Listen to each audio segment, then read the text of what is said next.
according to Pro Football Focus, Trey Lance leads the league in big-time throw percentage at 6.9%. Nice.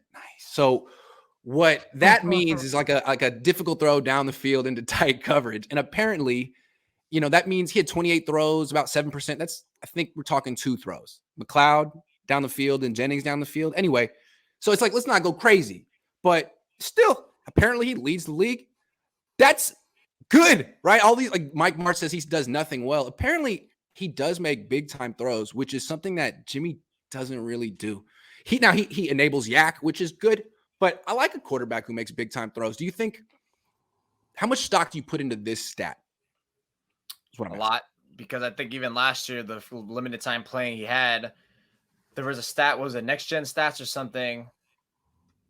So many people retweeted it. But basically, Trey Lance had the higher yards per throw or whatever, stuff like that, like more than any other Niners quarterbacks since even like Cap or even before that, and nothing that Jimmy G sniffed. So I know this one I could take stock in because of that, and also literally those balls he threw were pretty much like, I thought those were big time. I'm like, oh, that's a big time throw. Like I literally said that out loud while I was watching. I was like, that's a big time throw. Could Jimmy G do that? No.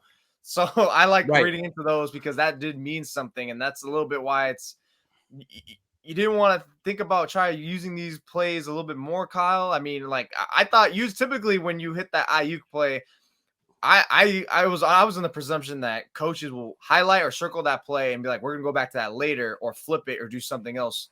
But we never saw that. That's also made to me why, like, and this stat also feeds into why I don't think Lance deserves any blame in this game, because if you watch that game, like, how can you watch that game and think Lance deserves anything of type of criticism, considering that, the running game is supposed to be helping him, the defense, and none of those helped him. But this big time throwing percentage shows that he led the league and he actually was delivering his part. What more can you ask for in a guy in his debut in the monsoon? And everyone's focused on the miss to Croft. It's like, yeah, he hit like 3/4 of his downfield throws. What's he supposed to do? Hit 100%? I mean, it's like saying, oh, man, Steph Curry was 4 for 5 from 3. What a bum. Like, what are you talking about? Anyway, go ahead, Leo.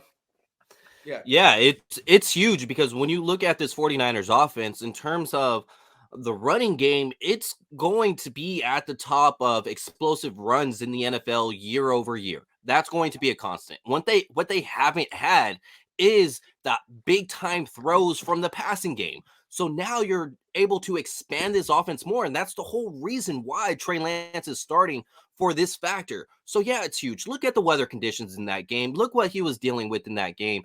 Hell, he couldn't even set his feet in that game. Same with the offensive lineman. And yet he was able to deliver 2 beautiful throws to his wide receivers. So that's what you get excited about. If he's doing that in those weather conditions in Chicago, what can he do in normal conditions, either in Santa Clara or in SoFi Stadium, or it's beautiful weather conditions every single game? So it's like, this is huge. This is big because this is just game 1. There's 16 more to go. Let's see what happens. I like that. Trey Lance isn't a great quarterback yet. He might be a great quarterback one day. Jimmy's not a great quarterback. The Niners don't have a great quarterback. If they did, they could win with their passing game like the Rams did last year, but they can't. They have to win with their defense and their run game. And the thing with Jimmy is he doesn't help the run game. In fact, I think he hurts it. He's not involved. It's 10 on 11. And he doesn't throw deep. So you get these 8-man boxes that he doesn't take advantage of. Single high safety, he doesn't do anything about it. And you saw it in the playoffs. I think he hurts the run game. So now you get Trey, and obviously just the threat of him running helps the run game. But the big time throws down the field are huge. You see it. A lot of single high safety he's getting.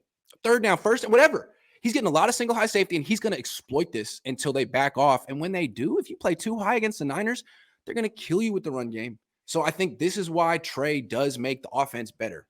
It's why I thought he should have been the quarterback last year. When people just kind of nitpick his passing numbers, it's like, man, you're missing it. Look at the whole offense.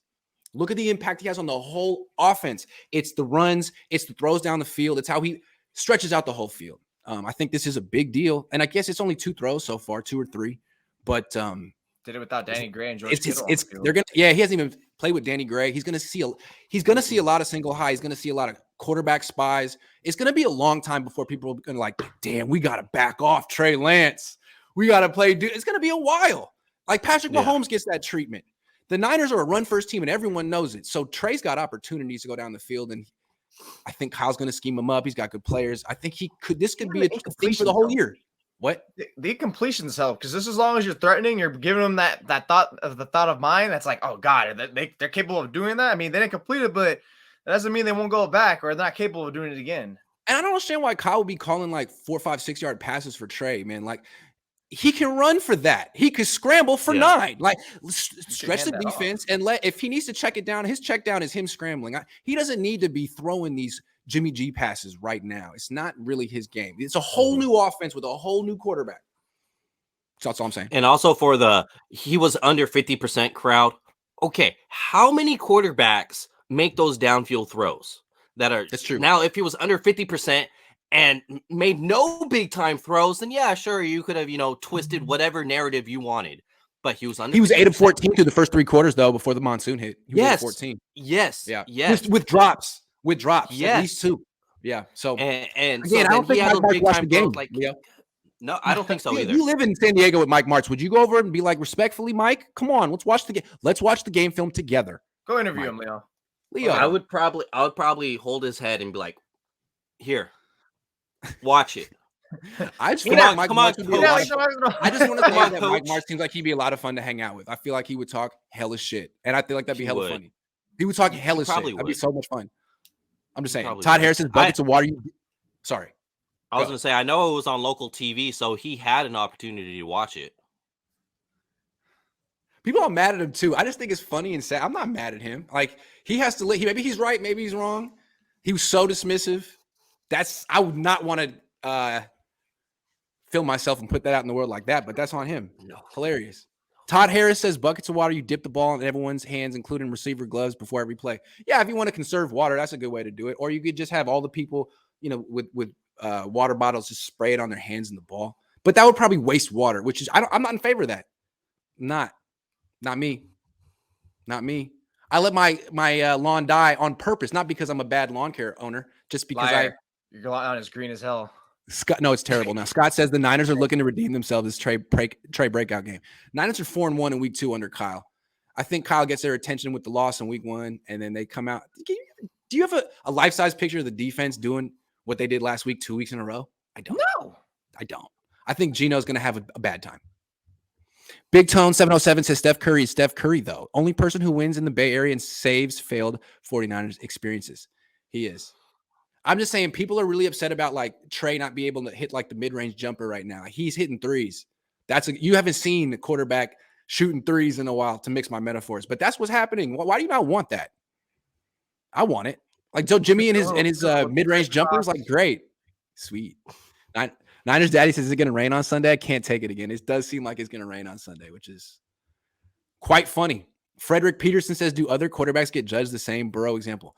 No, I've never seen a quarterback get this level of scrutiny. 3 starts, and people are like, he needs to never play quarterback again, even though it's like you could actually say he's done a lot of good things. How dare he ever touch a football? Who does he think he is? Disgrace.